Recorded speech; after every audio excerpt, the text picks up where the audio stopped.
Alô, irmãos e irmãs, em Cristo Jesus. Pai seja com todos nós. Nesse dia, é o 13, de setembro de 2021. E vamos dar graças a Deus, por estarmos aqui, usufruindo da sua benignidade, da sua beneficência, usufruindo da sua palavra, que é vida, que é caminho, Eu sou a verdade, o caminho e a vida, que é a verdade, sua palavra. E amém, irmãos? Nós que fizemos aí a confissão, no nome do Senhor Jesus, e nos inscrevemos aí, na igreja, na sua congregação, nós nos inscrevemos para quê? Para fazermos a vontade dele, e não a nossa. E nem tão pouco para que ele faça a nossa vontade, em absoluto. Então a igreja, ela faz a vontade de Deus. As religiões, inventaram deuses para que esses deuses façam, a vontade das religiões, dos religiosos. Por isso que eles pedem sinais, milagres, curas, quando a verdadeira cura está no entendimento, no entendimento das coisas, no discernimento das coisas, das pessoas, das situações, discernimento do Evangelho, entendimento aí da mensagem das boas novas, a mensagem do Senhor Jesus, que veio ao mundo, como homem, para fazer aquele sacrifício de redenção, para revogar, para revogar a sentença do Éden. Por isso é que a redenção é a coisa mais importante da criação. É o evento mais importante da criação, é a redenção. Porque o Senhor Jesus, pela sua morte e pela sua ressurreição, ele revogou, a sentença lá do Éden. E amém, por isso. E graças a Deus. Então, irmão, vamos continuar aí, na nossa peregrinação aí, pela história da igreja. Estamos lá por volta do ano 100, 150, da nossa era. Falamos aí de alguns irmãos, que escreveram várias coisas depois dos apóstolos, são tidos como sucessores, apostólicos, ou os primeiros sucessores, que ensinaram e que escreveram, a respeito do Evangelho, a respeito da doutrina apostólica, Hoje nós vamos começar a falar aqui sobre o Barnabé.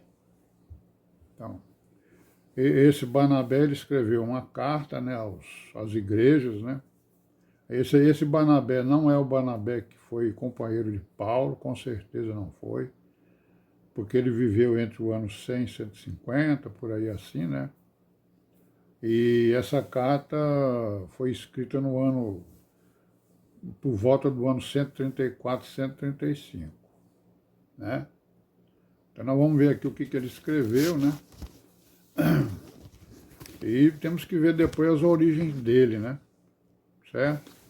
Porque conforme a gente já disse, várias ocasiões aí, a pregação do Evangelho foi numa época, em que várias filosofias andavam pelo mundo, Filosofia lá dos gregos, romanos, Cada nação tinha sua filosofia, sua visão de mundo. Por isso que ele tinha os seus deuses, os quais eles eram invocados para fazer a vontade deles, dos seus seguidores. O homem criou muitos deuses, Então o Barnabé, vamos ver aqui alguns ensinamentos dele, vamos ver os temas que ele ensinou nessa carta.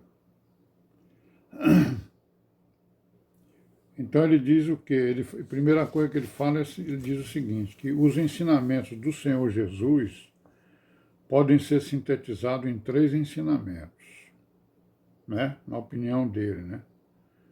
O primeiro é a esperança da vida, né? Certo? Que a esperança da vida é o começo e o fim da nossa fé, né? É um ensinamento. O outro seria o quê? A justiça da vida, que é o começo e o fim do julgamento. E o terceiro é o amor, que é o testemunho pleno da alegria, né? E do contentamento das obras realizadas na justiça. Então a gente vê aí que ele centra os seus ensinos na esperança, né? Na fé, né? No amor, né? 3 virtudes fundamentais, né? Da vida do cristão. E aí ele vai dizer também o seguinte, ó, por meio dos profetas, né? O Senhor nos fez conhecer o passado e o presente, e nos antecipou o futuro, né? Então isso aí é um grande feito, né? Que o Senhor fez pelos ensinos proféticos e apostólicos, né? Ele nos mostrou o passado, o presente e também o futuro, né? Aí outro tema que ele descreve é sobre o culto que Deus quer. O culto que agrada a Deus, né? Aí ele vai falar aqui de algumas virtudes, né? Vai falar do temor, da perseverança, né? Da paciência, do autocontrole, né? Então essas virtudes nos fazem encontrar com outras, né? Que ele cita aqui a sabedoria, a inteligência, a ciência, o conhecimento e vários outros, né? Aí outro tema que ele fala é sobre os sacrifícios, né? Ele diz o quê? Ele diz que Deus não se agrada com holocaustos, né? Claro, né? Está escrito, né? Não me agrada, por acaso eu vou me agradar com sangue de bode, de novilho, de bezerra, então não se agrada com holocausto. Então qual é o verdadeiro holocausto, né? Qual é o verdadeiro sacrifício? Ele afirma aqui que é um coração contrito que glorifica o Criador, né? Certo? Vamos aí, né? Graças a Deus, né? Vai falar do jejum, né? Do verdadeiro jejum, então ele vai dizer a mesma coisa que os profetas disseram, né? Por acaso, né, esse jejum aí é o que me agrada, isso que vocês fazem aí de não comer comida durante vários dias, é isso aí que me agrada, né? Porque vocês fazem jejum para não comer alimentos, mas em compensação são adúlteros, né? São assassinos, são maldosos, né? São maliciosos. Então ele está falando sobre isso. Aí ele diz o quê, né? Que o verdadeiro jejum é desatar todas as amarras da injustiça, né? Desfazer os contratos iníquos, né?